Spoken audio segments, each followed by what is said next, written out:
Hey there, future policymakers and exam conquerors. Welcome to another deep dive. Don't forget to hit that like button, subscribe to the channel, and ring that bell icon so you never miss an update. Especially today's, because we're tackling something super relevant, not just for your upcoming RBI SEBI NABARD or UPSC exams, but for building a more inclusive India. December 3rd is International Day of Persons with Disabilities. And to help you ace those tricky exam questions, we're diving deep into a key report straight from the source. The Press Information Bureau of India. It's dated December 2nd, 2024, entitled International Day of Persons with Disabilities 2024, A Pathway to Inclusion and Empowerment.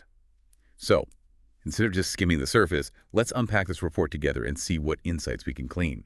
Now, before we get into India-specific initiatives, I'm curious, does this International Day have a long history? It does. The UN declared December 3rd as International Day of Persons with Disabilities way back in 1992. It wasn't just about raising awareness. It was about pushing nations to truly recognize the potential of individuals with disabilities and their crucial role in society. That's interesting. So it's not just a feel-good day, it's a call to action. And this call to action was further strengthened in 2006 with the Convention on the Rights of Persons with Disabilities, right? Exactly. The CRPD, as it's known, laid down a set of concrete standards for countries to uphold the rights of persons with disabilities. It's a landmark agreement that really pushed for inclusion and equality on a global scale. Okay, so we've got this global framework, but how does that translate into action on the ground, specifically here in India?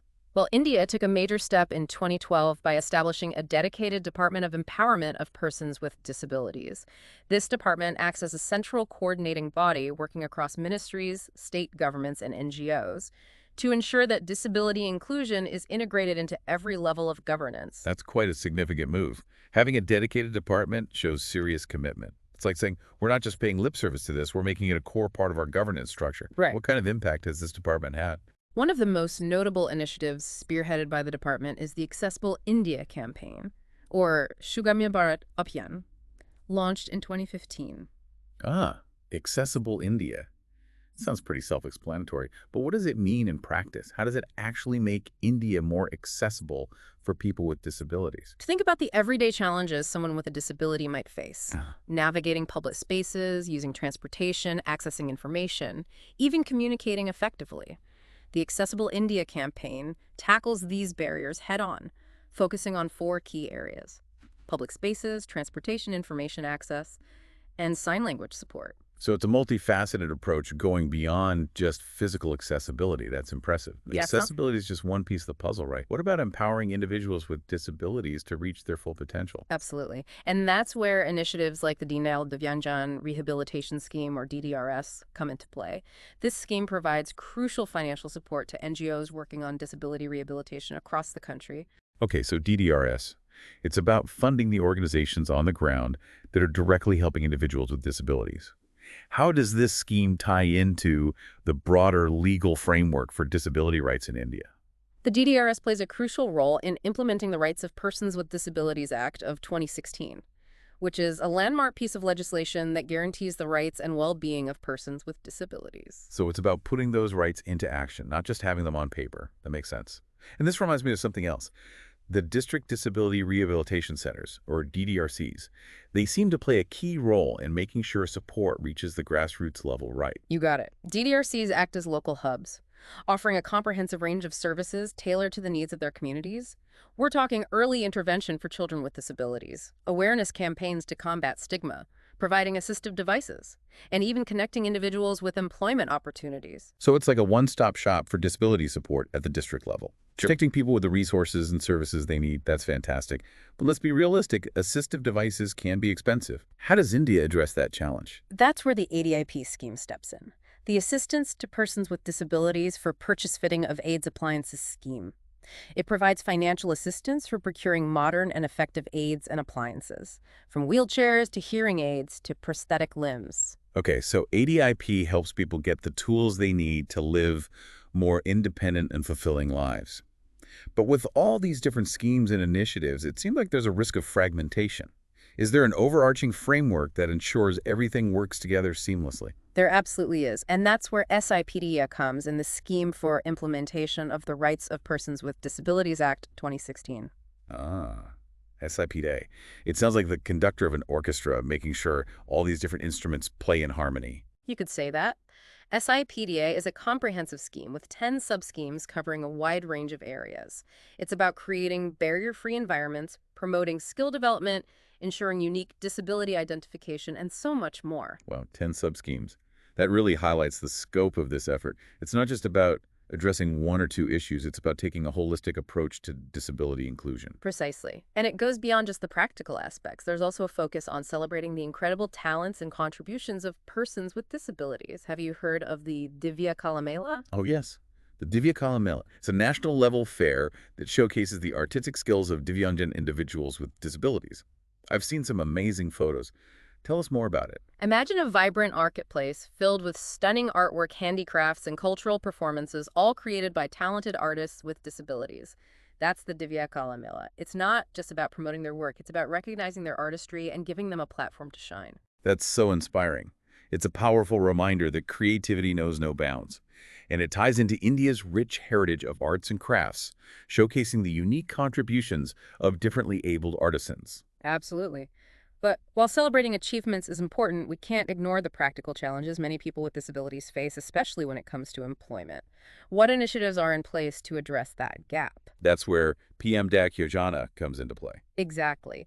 PM DAC Yojana is designed to bridge the gap between persons with disabilities, skill training organizations, and employers. It has two key modules: skill development training and employment opportunity bridging. The first equips individuals with the skills they need to succeed in the workforce, while the second connects them with potential employers. So it's not just about training. It's about making sure that training translates into real job opportunities. That's a crucial link. It seems like India is really trying to move beyond a purely welfare-based approach to one that focuses on empowering people with disabilities to become active participants in the workforce and contribute to the economy. Precisely. It's about recognizing their potential and creating a system that allows them to thrive professionally. It's about moving away from charity and towards enabling individuals to earn a livelihood, build their careers, and contribute to society just like anyone else. I see what you mean. It's about changing the narrative from helping to empowering, and that shift seems to be reflected in many of these initiatives we've discussed. Absolutely. And it aligns with the principles of inclusivity and empowerment that are at the heart of the International Day of Persons with Disabilities. It's about recognizing the agency and potential of individuals with disabilities, not just seeing them as recipients of aid. It's about creating an environment where everyone has the chance to reach their full potential, regardless of their abilities. But all these initiatives, schemes, and campaigns, it can be a lot to take in. For our listeners who are prepping for those tough government exams, what's the key takeaway here? This deep dive isn't just about memorizing facts and figures. It's about understanding the context, the rationale, and the impact of these initiatives. Imagine you're sitting in the exam hall and a question pops up about India's approach to disability inclusion. Having a deep understanding of schemes like DDRS Accessible India or SEPDA allows you to craft a well-informed and insightful response that goes beyond just listing facts. So it's not just about what these initiatives are, it's about why they exist, how they work, and what their impact is. It's about understanding the bigger picture. Exactly. And this knowledge isn't just valuable for exams, it's valuable for life. It helps us become more informed and engaged citizens capable of contributing to a more inclusive and equitable society. I love that. So listeners, as we move towards the final part of this deep dive, take a moment to reflect on what you've learned. Think about how these initiatives and policies connect to the bigger picture of social justice and human rights. How do they reflect India's commitment to creating a society where everyone has the opportunity to thrive? It's really inspiring to see how India is putting these principles into practice. It is. And it's not just about government initiatives. It's about all of us working together to create a more inclusive and equitable society. Absolutely. Real change happens at every level, from national policies to individual actions. So true. And that brings us to a really important question for our listeners, especially those gearing up for those government exams. How can you demonstrate your understanding of these initiatives and policies in a way that impresses the examiners? It's not just about rattling off facts and figures. It's about showing that you understand the nuances, the challenges, and the potential of these initiatives. For instance, if you're asked about the Accessible India campaign, Don't just describe its four focus areas, talk about how it's changing lives, the hurdles it faces, and how it connects to broader goals of inclusivity. So it's about going beyond the textbook definition and showing that you can critically analyze these initiatives right. Exactly. For example, you could discuss how the ADAP scheme not only helps individuals access assistive devices, but also empowers them to participate more fully in society. Or you could compare and contrast different schemes like DDRS and SIPDA, highlighting their unique contributions to the overall goal of disability inclusion. That's a great point. It's about demonstrating a deep understanding of the subject matter, not just surface-level knowledge. And it's about connecting these initiatives to the broader themes of social justice, human rights, and sustainable development. Precisely. Remember, those who design and evaluate these exams are looking for individuals who can think critically, analyze information, and connect the dots. So listeners, as you continue your exam prep, don't just memorize, engage with the material, think critically about these initiatives, analyze their strengths and weaknesses, and most importantly, consider how they impact the lives of real people. Because at the end of the day, that's what truly matters. Well said. And that brings us to the end of our deep dive into International Day of Persons with Disabilities and India's efforts toward inclusivity and empowerment. We've covered a lot of ground, from global frameworks to national schemes to the importance of individual action. Hopefully you're leaving this deep dive not just with a notebook full of facts, but with a deeper understanding of what it means to build a more inclusive India. And hopefully you're feeling inspired to contribute to that mission in your own unique way. Absolutely. Thanks for joining us on this insightful journey. Don't forget to hit that like button, subscribe to the channel, and ring that bell icon for more deep dives into topics that matter. Until next time, keep learning, keep exploring, and keep making a difference.